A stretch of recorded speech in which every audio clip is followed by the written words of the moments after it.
I know, yeah. I'm perched on the edge, just waiting. Very, very happy. So you're all right now. Oh, I'm back. Yes.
Right, good evening, everybody. I think it's time we made a start this evening. Usual housekeeping bits and bobs. Please make sure that your mobiles are turned off or to silent for the duration of the lecture. We're not expecting any emergencies, but should there be any problem or the fire alarm goes off, please just make a note of the fire exits, 2 at the top of the lecture theatre, 1 on either side here, and the assembly point is in the car park at the front of the building. Please make sure you sign in on the signing in sheet, please, so we can account for anybody who's in the building. Just before I introduce our speaker for this evening, I'd just like to make mention of a good friend and old colleague of Queen's University, Nick Brannan, who died on the 9th of November. Nick started his career in archaeology here at Queen's in 1972 and got his BA in 1976. He worked as an inspector in the Historic Monuments and Buildings branch of the DOE and had an exemplary career in archaeology, directing more than 45 excavations and publishing numerous papers. He was Director of Built Heritage, Fellow of the Society of Antiquaries of London, served in the Historic Monuments Council, and set up the Irish Medieval Archaeology Group. So our condolences go to Professor Audrey Horning and the wider family circle. Right, on to this evening. I'd just like to introduce our speaker this evening, Marie-Therese Barrett. She's currently a senior research archaeologist and dendrochronologist at IAC Archaeology. She gained a BA and her MPhil in archaeology at University College Cork, followed by an MSc in dating and chronology here at Queen's, gaining expertise in a variety of scientific dating methods, statistical modelling and chronology construction. She also completed her PhD here last year on Drumclay Cranog, entitled Drumclay, a tree ring dated narrative for an Irish Cranog. Her doctoral research focused on building an older chronology with calendrical dates anchored by a Mayuki event. Marie-Therese has extensive experience in archaeological fieldwork across Ireland and has developed her skills in all aspects of desk-based work, including her research, post-excavation, evaluation reports, and so on.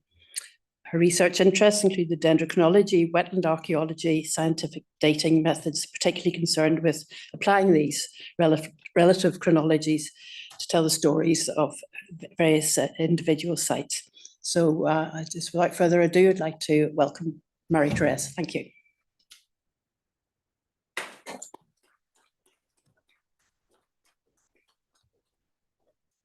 Thanks. I'll just make sure that the mic, because can everybody hear me okay? Thanks very much, Anne, and thanks to the Society for inviting me to speak. So I'm going to be talking about Drumclay in the 9th century. So while I've spoken in the past about my chronology, and I will go into the chronology of Drumclay, and particularly in the 9th century tonight, I'm also going to go into a little bit of detail and some of the structures to kind of show how the chronology kind of makes the past more vibrant and brings it to life. So I'll just get started.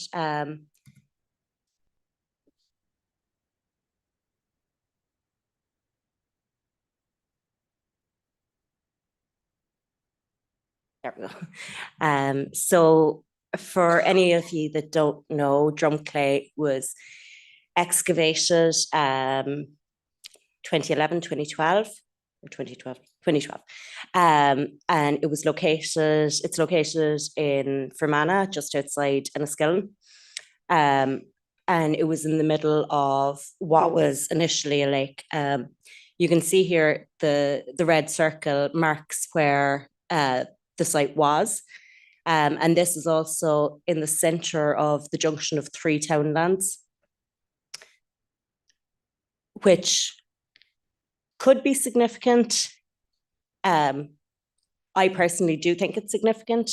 There is the argument that this is a central point where people would have drawn the map, but townland boundaries often reflect older political boundaries.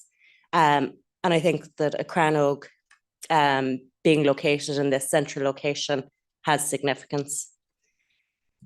You can see just 2 kilometres south of Drumclay, there is another small lake. And again, we have 3 townland boundaries meeting in the middle, and another crannog is recorded on this lake.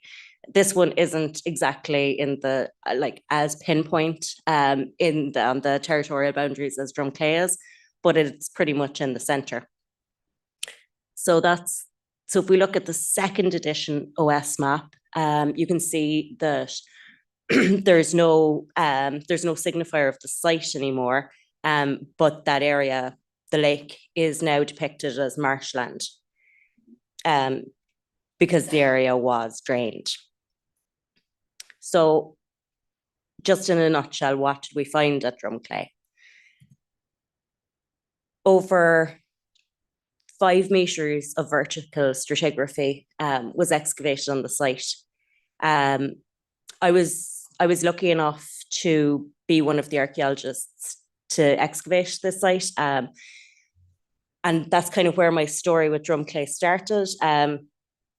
And 13 years later, I'm still obsessed with the site. So it was 26, the footprint of the site was 26 meters by 18 meters. That's a minimum, with a depth of over 5 meters. And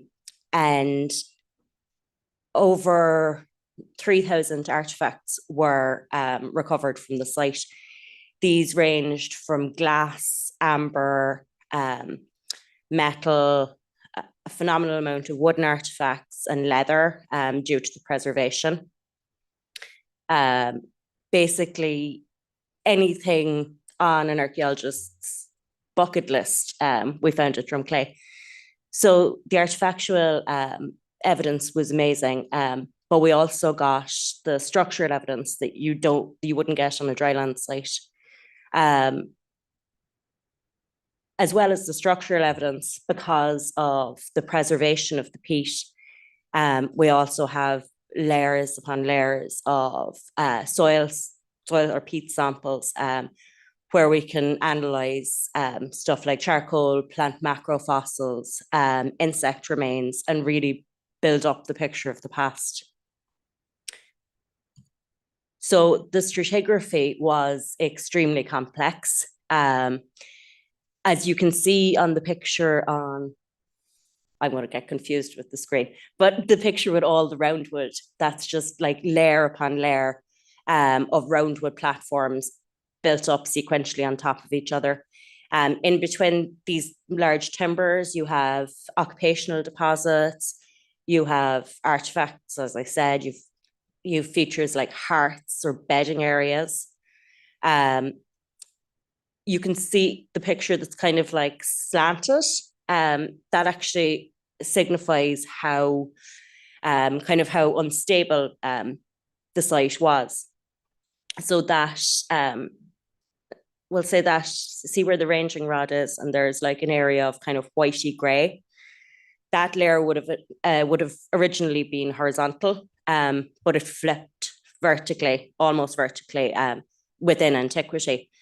And even when we were excavating on the site, we noticed that, you know, you'd be drawing one day and the grid point would have slightly moved. So even as we were there, the surface of it was kind of ever moving and ever changing. That's kind of what happens with wetland and with bogs because the peat can swell and then it can shrink down. So it's just kind of at a constant flux of movement, which is also makes the stratigraphy of wetland sites quite complicated because it's not exactly, there's horizontal discontinuity going on. Just because a layer is at the same horizontal level doesn't mean it's contemporary. And that's not just wetland sites, but it's very obvious here. So I'll show you how we kind of resolved this a little bit later on. Due to the complexity of the site, it was excavated in these different areas because excavating it as one, firstly, it wouldn't make sense because it would have been impossible to gauge because of this slippage where, you know, going context by context on the large scale of the site. So it was subdivided and excavated and recorded within these different areas. So if we look at the initial chronology for the site, the initial chronology for the site gave us a range between the 7th and 17th century AD. Now, this chronology was based on typological dating using artifacts, C14 dating, and dendrochronology using oak. And now from the get-go, this is actually, like for any site, this is a very strong chronology because you've got artifacts. There was a range of radiocarbon dates, which gave a sequence going up. And the oak dendro dates gave very good spot dates to show us kind of the longevity of the site, we'll say. But it's not always as it seems, and it's not that clear cut. So as I said, the dendrochronology was based on oak because that's what normally is done. But if you look at this picture, this is just one snapshot of the site when it was under excavation. The amount of oak timbers represented on that picture was probably 1. So basically there's all this other timber and all of this other information. So about 4%, and now when I'm talking about this percentage, I'm talking about the platforms, so the big round woods that were used to lay down. But only about 4% of them were oak, whereas 80% of them were alder. So alder doesn't have a reference chronology like oak. It's very site specific. So it will react very much to its local environmental conditions rather than the larger climate. So for that reason, like a reference chronology over the island wouldn't be possible, or wouldn't using ring widths, it wouldn't be possible for alder. But site specific chronologies are possible, and they have been built in the past. So Anne Crone excuse me, Anne Crone started work looking at alder to build chronologies back in the 80s. And she did her PhD on that. And then since then, Anne's worked as a gender chronologist, but she's also focused a lot on building alder chronologies across Scotland. And she's had varying degrees of success with some sites, but absolute chronologies with others. So particularly in Booston, one of her things, an early medieval site, Anne was able to build a relative alder chronology, and then she was able to tie it into a timeline using the dated oaks from the site. Likewise, my colleague Aoife Daly showed that you could build relative chronologies using alder. When she did this in the medieval fish weirs in the Fergus estuary back in 2014. So this concept of using alder for dendrochronology was basically, it could work, but it hadn't worked in Ireland before, or it hadn't been successfully done in Ireland before. So that's basically what I did. It's what I started my master's in, and then I continued because I figured out it worked in the trial, in the my thesis and my master's, and then I continued it on for my PhD. So just to give you a brief rundown of how it works, it's the building of the chronology is very similar to any form of dendrochronology. So you get a piece of timber, you measure multiple radii. So the two radii would have been measured in this case, and then they would have been compared visually and statistically, and a timber series would have been constructed from it. Because we had the contexts and the stratigraphic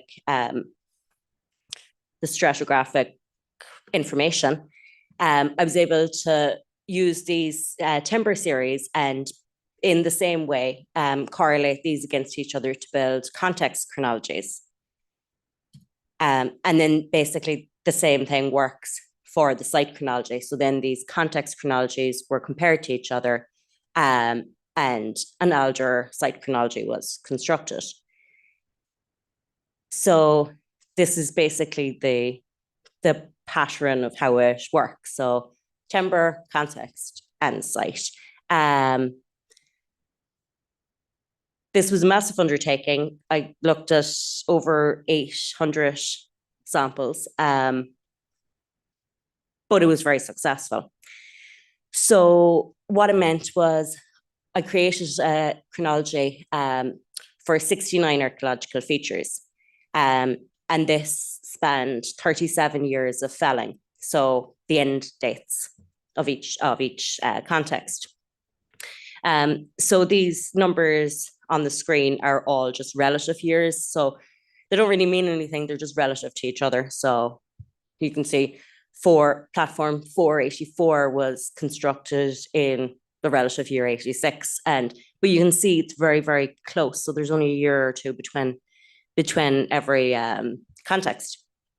So at this point, it's still a relative chronology. So in order to anchor this to a timeline, we began dating the chronology. So to do this, single ring samples were taken along the series, like literally just the individual rings were chopped out, radiocarbon dated, and then using Bayesian statistics, I wiggle match modeled them. So this is basically, it's based on probability. So it gives you a good model of where those radiocarbon dates sit in relation to each other, because you have the control, because you know how many years are between each ring. And this gave us a really good modeled age range for the chronology. So it showed us that the first felling date, or the first phase of construction on the site, happened sometime in the 9th century. And then it told us that the end date of this phase that I'm talking about happened in the 9th, early 10th century. So to be honest, I would have been happy enough with this because this would have been extremely, extremely fine clarity to look at the past with. But I also identified an anomaly within the model. So the model failed overall because of this one ring. So the radiocarbon date that came back was basically overly young. So straight away I was like, oh, this is what's referred to as Miyake event. So this particular one occurs in 774 AD. And what it is it's basically a spike in radiocarbon. So there's more put into the atmosphere in this 1 year. It's due to a cosmic event, a solar flare, a solar proton event, something pushing excess amounts of radiocarbon into the atmosphere. But this spike in C14 is used as a chronological marker across both hemispheres. And it's a pinpoint where you can anchor the chronology. So to make absolutely sure that this is what we had, I looked at 3 rings from my elder chronology, which would have passed this 774. And I did the same with an oak sample from the site. So they returned almost identical results. So this was like a eureka moment where we were like, yes, we've got the anomaly. So what this basically did was turned that relative chronology into an absolute one. So now we had absolute dates for 69 archaeological features. And this gave us 30 years of construction. So the first, I always leave these 2 dates in at the top, but they don't go in sequence. These are actually reused timbers from higher up the stratigraphy. So if you go 885, 886, those 2 are reused timbers from higher up.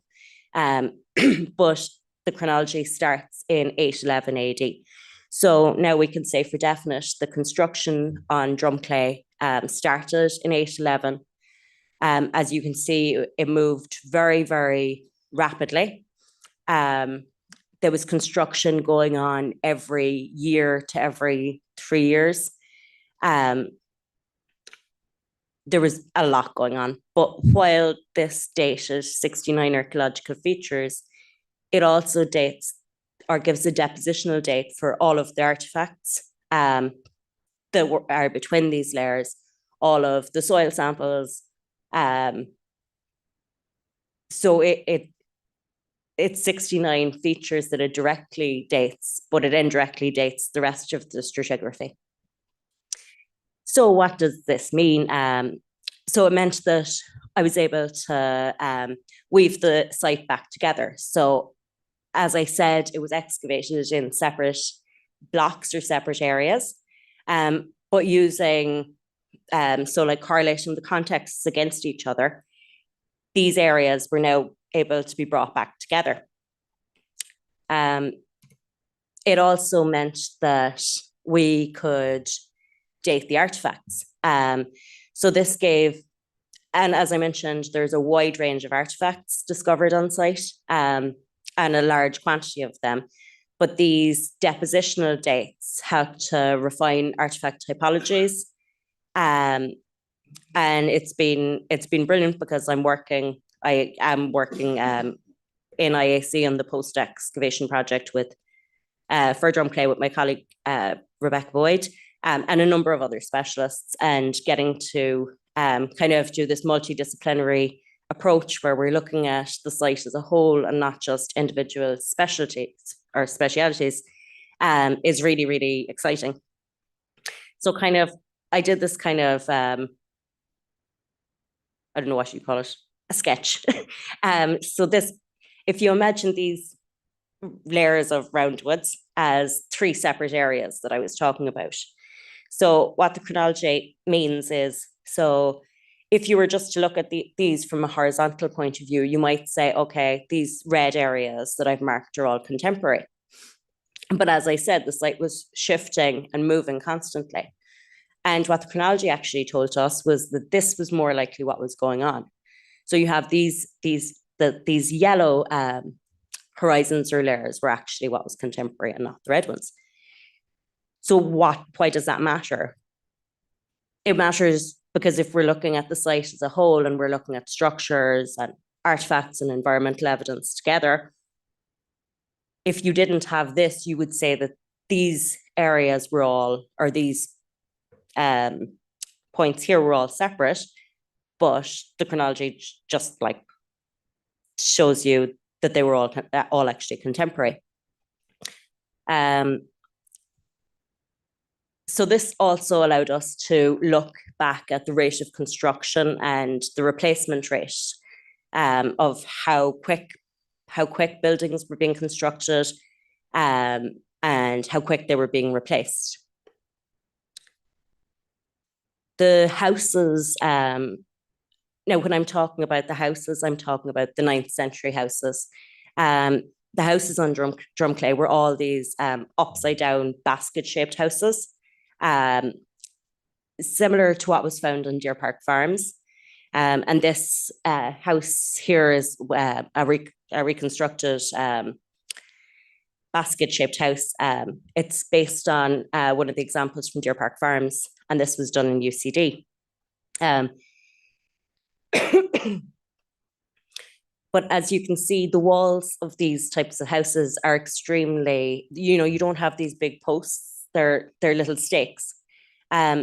So this got me thinking. So we have, I think it's 33 confirmed houses in Drumclay. You're looking at these upside down houses, you're looking at the same type of houses on Deer Park Farms, 2 wetland sites. But if you were to have these same houses on a dryland site, the signature might be so ephemeral that they could very easily be lost. It depends on how far they went into the subsoil, how deep of the subsoil is cleared back. So I think it's just worth noting that when we're looking at the likes of rats and we say, right, there's no internal structure there, it could easily be a structure like this, but the signature could be just so ephemeral that it's not recognizable anymore. Looking at the life cycle of houses in Drumclay, we saw a replacement rate in the 9th century of between 1 and 10 years. And while this seems very, very quick and unusual to begin with, we normally kind of think of houses as lasting a lot longer, or, almost like we think of houses now. But the houses in Drumclay were replaced very, very rapidly. There's a number of reasons that I think this happened, and I will go into that in a little bit of detail.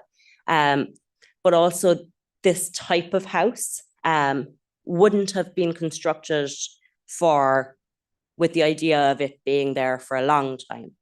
And I was down in UCD last year at the experimental centre where they built that house, and I was talking to Aidan and Brendan, and they were like, that wasn't as surprising to them that it was this quick rate of replacement from an experimental point of view. But what we have now is we have data saying that, yes, these houses were being replaced very, very quickly, in Drumclay at least. Another aspect that this lets us look at is the depth of deposition as opposed to longevity. So when we see a lot of stratigraphy, we automatically think, okay, that's like a really long period of time. But Drumclay shows that that's not the case. Other people have been saying this, Anne Crone and John Barber have been saying this since the 80s, but it's just another point that Drumclay brings up that allows us to kind of rethink about, okay, just because we see this massive amount of stratigraphy doesn't mean that it's a really, really long-lived site, or in Drumclay's case, it wasn't continuous occupation. These are 3 structures which were like vertically on top of each other. And So this equates to 0.75 meters, but it happened within a period of 13 years. So I think Drumclay will allow us to kind of look at the past and look at stratigraphy in a slightly different way. So today I'm talking about the 9th century structures, because that's where my alder chronology goes up until.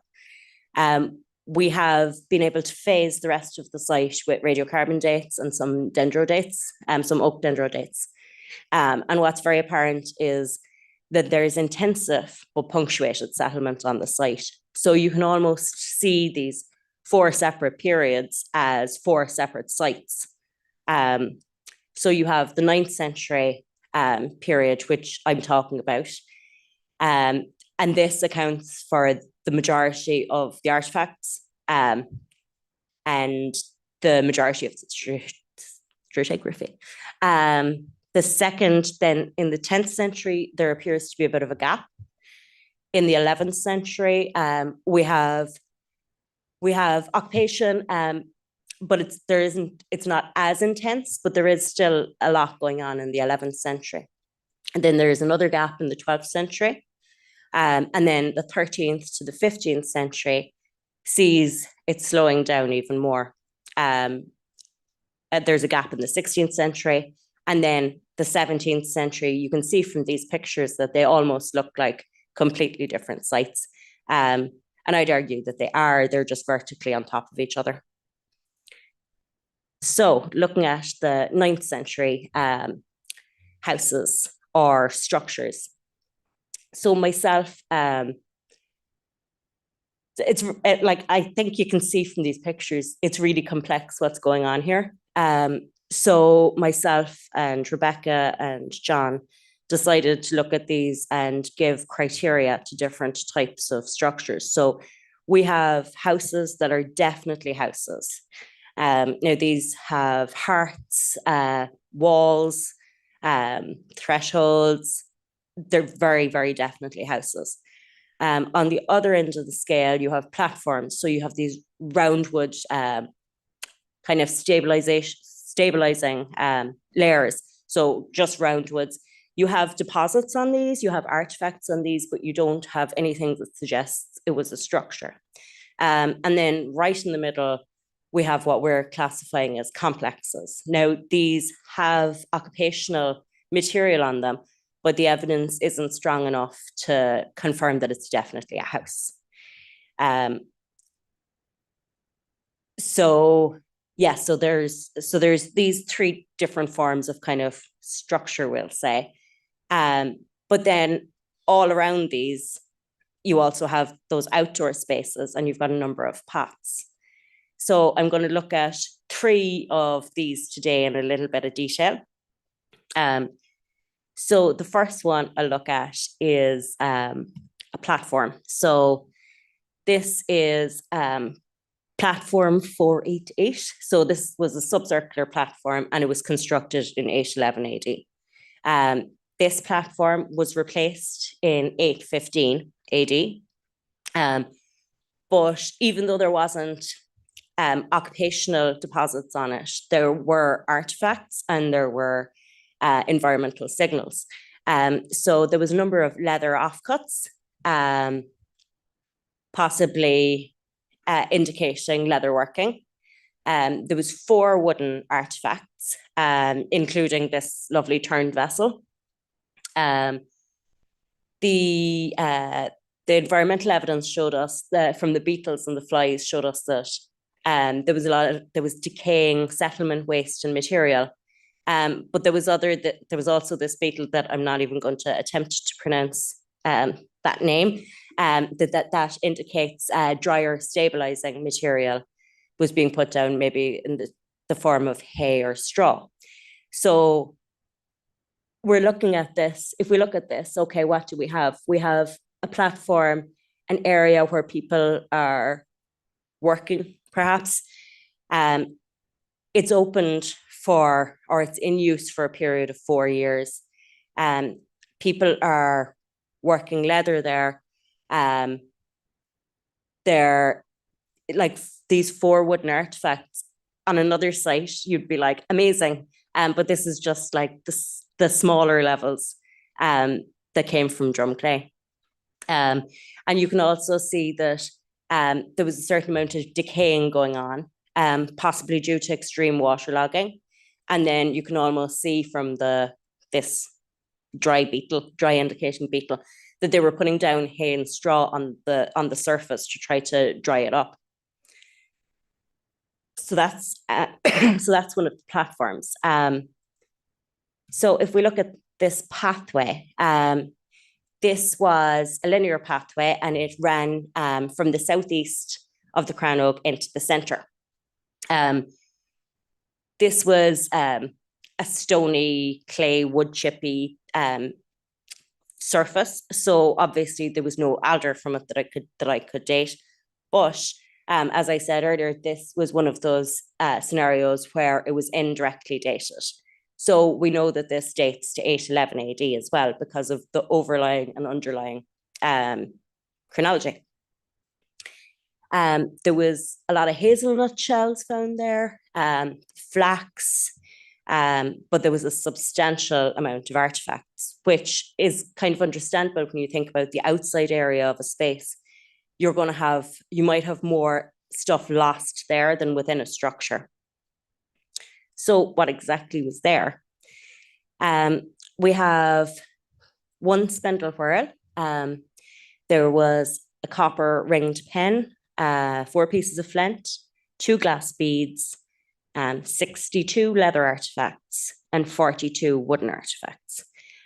So if you look at the glass beads there, Mags Mannion looked at them for us, and that one with the decoration on it is a class 4 bead, and the chronological range from this bead is likely the late 6th to the late 9th century. But here we know that this bead was deposited at Drumclay in 811 AD. Similar beads of this type were found in Clonmacnoise, Deer Park Farms, Lagore, and Caherlahill. And then if you look at the copper ringed pen, a very similar one was found, according to Cormac Burke, in Cahercamon. There was probably they gave it a probable 9th or 10th century range, but so this kind of confirms and kind of brings that depositional date down for this artifact type to the 9th century. So these are kind of the other finds, but the main ones here are the leather and the wood. So those artifacts that wouldn't normally survive in a dryland site, but we have them here because of preservation. So take a look at the leather first of all. So John Nichol has done an amazing job on the leather report from Drumclay. You can see here there's a pouch, and you can see the perforated holes on the top of the pouch. There was a knife sheath found in this path, decorated pieces of leather, and 24 either shoe or boot fragments, but these also included almost complete boots. And John has identified 3 new type of leather shoe that have never been identified before, and now they're classified as the Drumclay type. But we have a new type of early medieval shoe, but we also have a really, really tight depositional date for it. But what I find, so I love the shoes and the pouches, they're amazing. But what I found so interesting was these pieces of leather with teeth marks on them. And John was saying these were probably done when the cobbler was repairing the shoes. So they would have put the leather into their mouth to hold it. And if you actually zoom in, you can, I hope that kind of shows up. You can actually see the teeth impressions on the edges of the leather. And we know this piece of leather was deposited in 811. And there was a cobbler, more than likely due to the massive amounts of leather found on this path. There was a cobbler working at the time. So I don't think you can get a much finer reflection of the past than this, because you're getting the date, but you're also getting an impression of the person's actions. So I really like those little pieces of archaeology that kind of bring the people back into it. As I said, there was a massive amount of wooden artifacts found on this path as well. So these were mainly your domestic wooden vessels. The wooden artifacts from Drumclay could have an entire book on them, and Kathy Moore has done an amazing job on looking at and analysing all of these artifacts and telling us what they are. But just from this path alone, there was 42 wooden artifacts. So these included spoons, dishes, vessels, staves, and discs. But what it also shows us is there was staves there, which shows that there was a cooper. There was turned vessels, which show that this is a different form of woodworking. So you have your cooper with your staves and your hoops. You have turned wooden vessels, and you also have carved wooden vessels. So here you're seeing all the types of woodworking going on at the same time, basically. So this is a very, very strong indication that there's a specialized woodworker working on the site. Now, if we look at one of the houses, so this is house 8138. I know the numbers don't mean anything, but we need them to keep track of everything. So this was a central roundhouse, and it was the first house, like official house in Drumclay. So the initial platform was constructed in AD 812, and then additional elements were added to it in 814, basically making it a house. So the platform under it would have been like stabilizing and having, building the foundations of it. This also shows a kind of foresight or a kind of construction plan going on. And then this house was replaced in 818. So again, anything in this house, we've got a very fine window of activity and deposition. There was leather scraps found here. So again, a leather worker, possibly. There was a rotary whetstone, and there was 5 wooden artifacts recovered. But what we also got here was a slotted beam. So you can see, if you look at the slotted beam up at the top of the picture, this is actually from Deer Park Farms. And this was the first of this type of slotted beam identified. And it was interpreted at the time as possibly used for processing flax. But what we got at Drumclay was our slotted beam is the image under it. And as you can see, they're almost identical.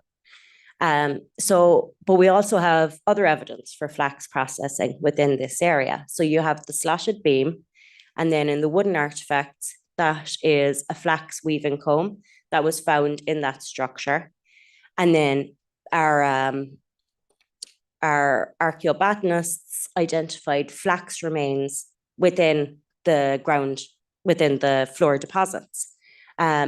So this, it corroborates what Jackie and Chris were saying about it being a possibility used for flax processing, because we have all these bits of evidence here at Drumclay that suggest this, or I wouldn't say suggest, that prove this.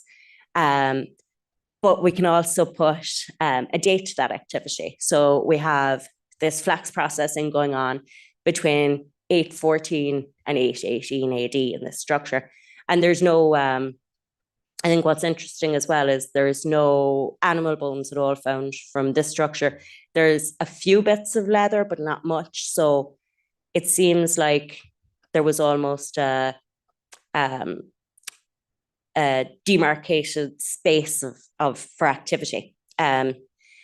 So this was quite exciting. So that's kind of giving you looking at one of the houses, one of the platforms and one of the paths, but this really just touches, it's the tip of the iceberg.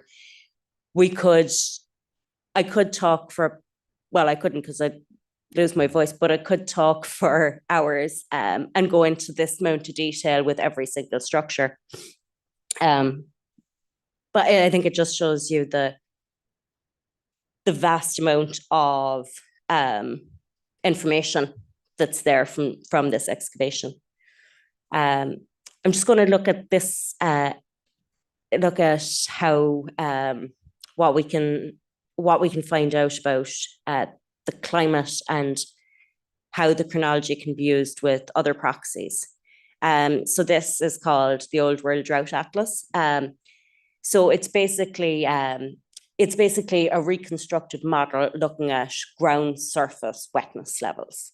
And you can go. This is done through dendroclimatology, not my field, but it's on. Oops, sorry, it's online, so you can actually go on, look at the location, pinpoint location, and a timeline, and look at the ground surface wetness level for that period, or a modeled timeline. So I did this for Drumclay for the 9th century, pulse of activity. And what we can see if we look at the stratigraphy and the house replacements in the archaeology is that this actually, it goes very nicely with the whole story. So the peaks here are the periods where it's extremely wet, and where it dips is where it's extremely dry. So right before Drumclay was constructed, this model shows that it was quite dry at the time. Then it starts being constructed, and you have these extreme peaks. You have houses being replaced on a yearly basis, where you have the extremely dry points. You have 1 year, the site is expanded to the north because obviously the ground is dry and they can extend. And then another one of these years that's dipped shows no construction during that year at all. So this kind of explains, to me anyway, why we saw such intensive and fast construction, because the ground surface level was so wet that they were having to build up and build up and build up. And this, of course, this very, very fast, construction also helped to preserve this stuff. So just kind of to wrap up, it's great because there's a multidisciplinary approach going on where we're using all the different aspects of archaeology and all the different specialisms to try to get the best possible picture of the past. So even from if you just look at the archaeobotanical stuff, you can see species that indicate floors, but you can date that as well. You see seasonality in the bedding areas. My colleague Roisin found birch catkins, so the seeds in the bedding. So you can actually pinpoint that down a little farther. So it might not, it's not just 812, but it's possibly in the autumn, winter of 812. So all of these different specialisms can kind of work together so well and build a really, really fascinating story and allow us to look at the past in a way that hasn't been possible before. So yeah, it's pleasure to work on the project, and it's a pleasure to work with all the different specialists. Sorry. So yeah, and I just like to finish up by quoting, we turn the study of these small soggy bits of wood into the study of the people of our past. Thank you.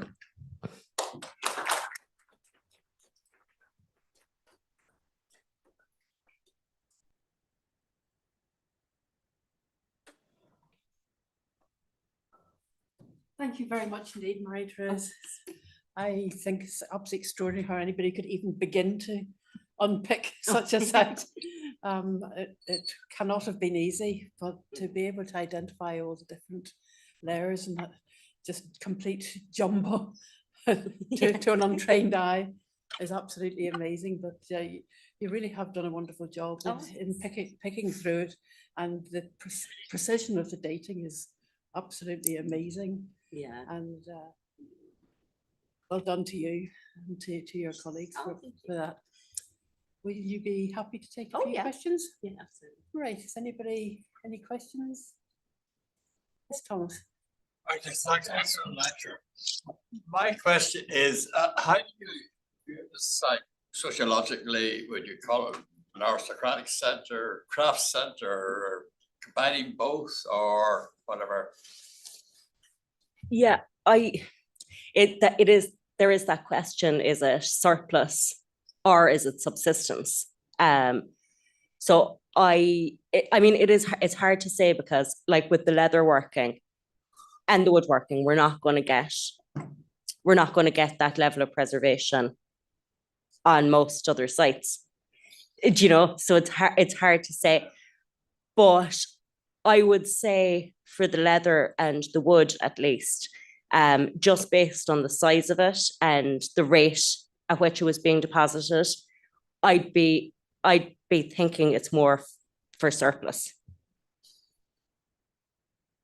But then the background would be a sort of aristocratic patronage, royal patronage, that they were using them as for production centres for.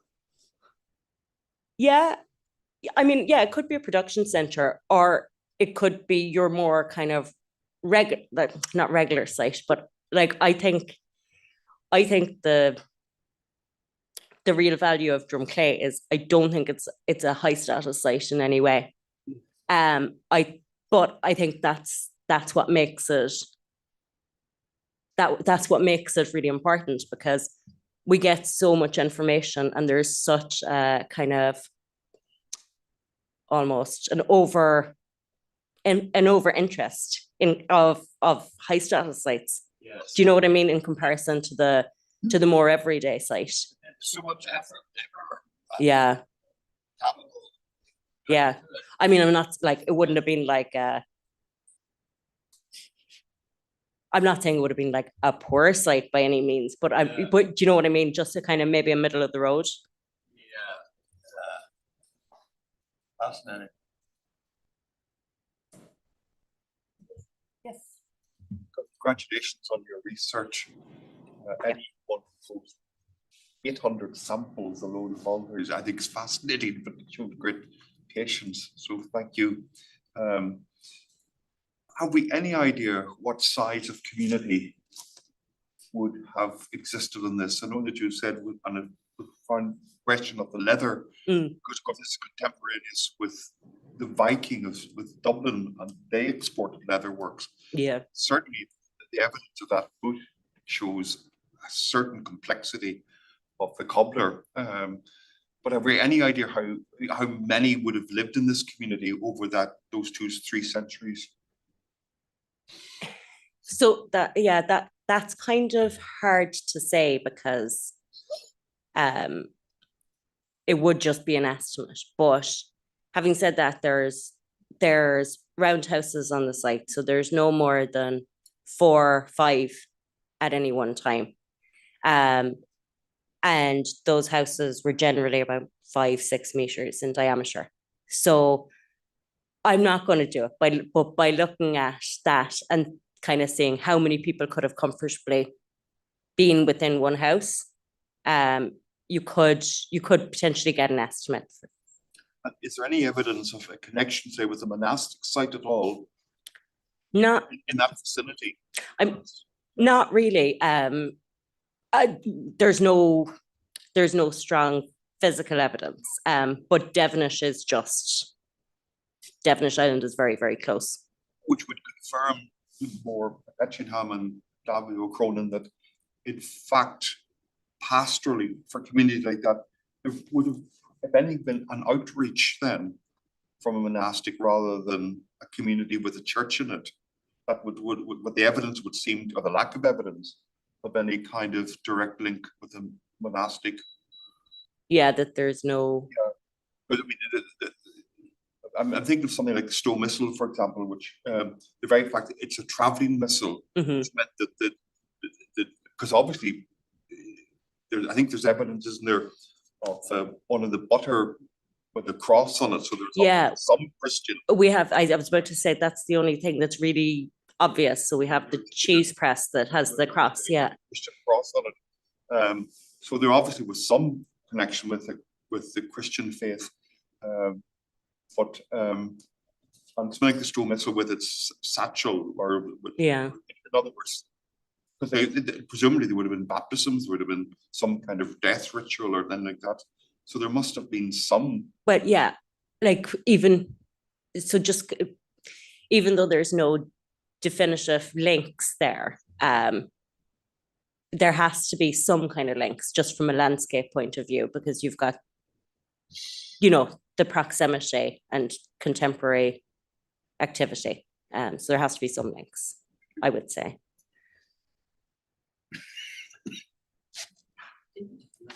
Question was about Devonish just being over the hill. Oh, yeah. Is there a timeline for final publication yet?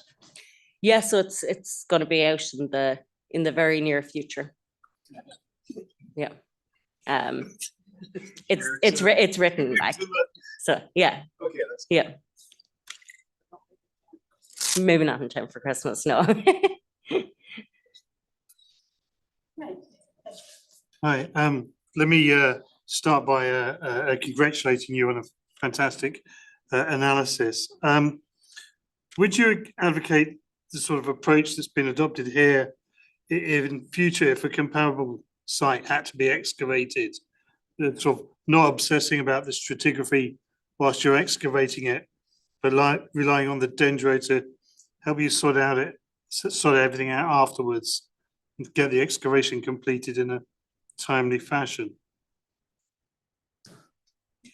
That's kind of a tough one, because no, you're thanks. No, it's a good question, but it's a tough one because that's assuming that the dendro will work again. And that's assuming that you're assuming certain species are going to be there. I do think a lot more tree ring analysis should be done on other species, because this shows that but it's kind of like to have that strategy in place before you know that the analysis is going to work would be a bit tricky. Does that?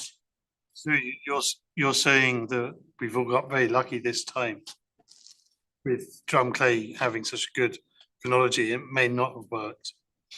It may not have worked, no. If instead of alder, the main species was something like willow, which would be a lot more difficult, because it'd be a lot more difficult to build a chronology with, because it's very fuzzy and the ring boundaries aren't as distinguishable.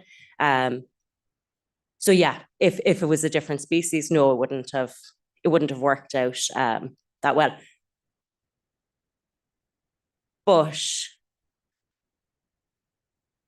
But other species should always be trialed. Does that kind of answer? Yeah. Sorry. Can I be greedy and ask another question, Marjorie? Yeah.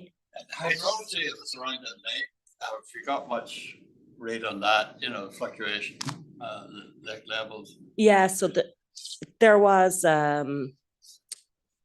diatoms done on it, and there was cores done, so to see the lake level. So John O'Neill did a lot of work looking at this and kind of putting together. I can't remember it right now, Tom, sorry. But yeah, so there. I think the relationship of the level of the Cranlow to the surrounding lake was high up or low. It seems to be very susceptible to flooding if there were. Yeah. Or to sinking. Or yeah, to sinking. So from what I can see, it was dry just before it was built. So I think it was more marshy at that point. And then that's why, and then it got really wet. Yeah. So that's why it kind of became lakey and then maybe dried out a bit again. Do you think sinking was the main problem? Sinking, yeah. Yeah. Or height to nothing with, Yeah. I like that's what like all the evidence seems to suggest that that's what was happening, that it dried out, so it was built there, and then it started getting really wet, and then it started sinking again. So it's like the lake becoming marshy, becoming lakey. Just following on from that, that was brilliant talk. Oh, thank you. Fantastic. Really impressive. Does it tell you something about, I mean, they went to an awful lot of trouble to keep rebuilding houses, every year, every 2 years, whatever. And in some instances, does that tell you something about there on a chrono that they would go to all that trouble? Yeah, I mean, it seems mad, but Yeah. But there is also so if it started getting wetter, there's the possibility that they realized, right, okay, this is actually maybe a good thing. So, people talk about crannogs and the possible defensive aspects to it. So maybe it'd be harder to get to the site if you didn't know the surrounding lake levels. That's just one possible idea, but I think it's more practical. They had a couple of trees down, didn't they? Yeah. Yeah. So the alder that they used would have been from the very surrounding area. So I know that because they matched so well. So if they had to import them from a further distance, then the chronology wouldn't have matched up. So it seems like a lot of work. But if you're talking about a stand of alder just like right next to you, maybe it's not as labor intensive as it seems,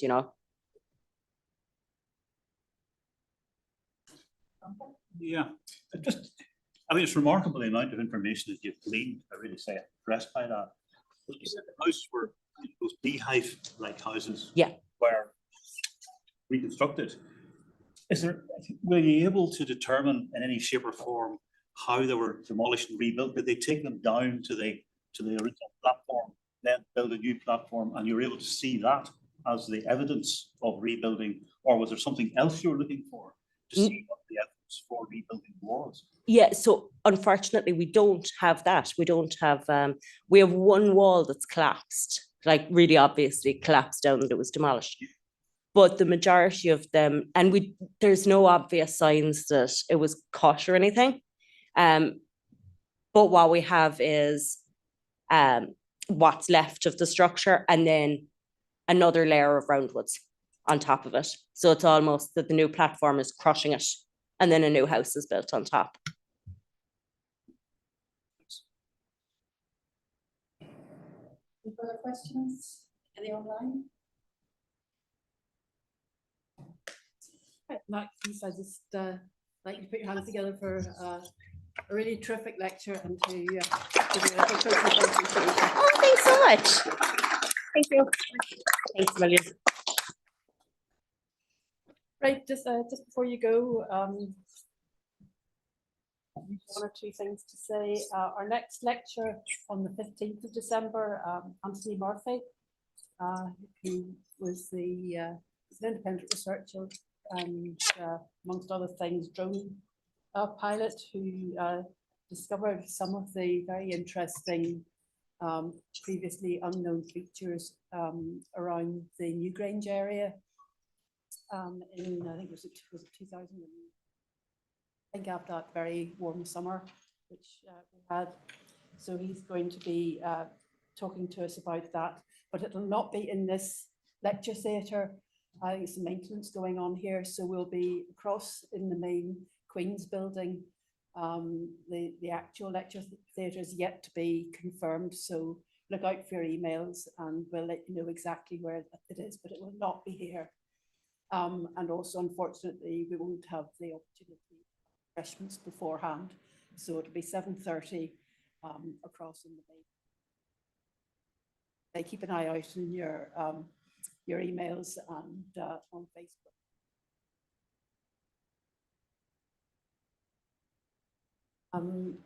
If you're looking for any other interesting lectures coming up, 3rd of December, there's one up in Derry about the Derry walls. That's Romulus branch, I think, are doing that one. On the 10th of December, Rena McGuire is talking about PICs. And that's at Prony. And on the 12th of December, there's a lecture about the 75th anniversary. Details of those and booking, they're all free, but you need to book through Eventbrite. So hope to see you in just a fortnight's time now for our next lecture with Anthony Murphy. Very much indeed.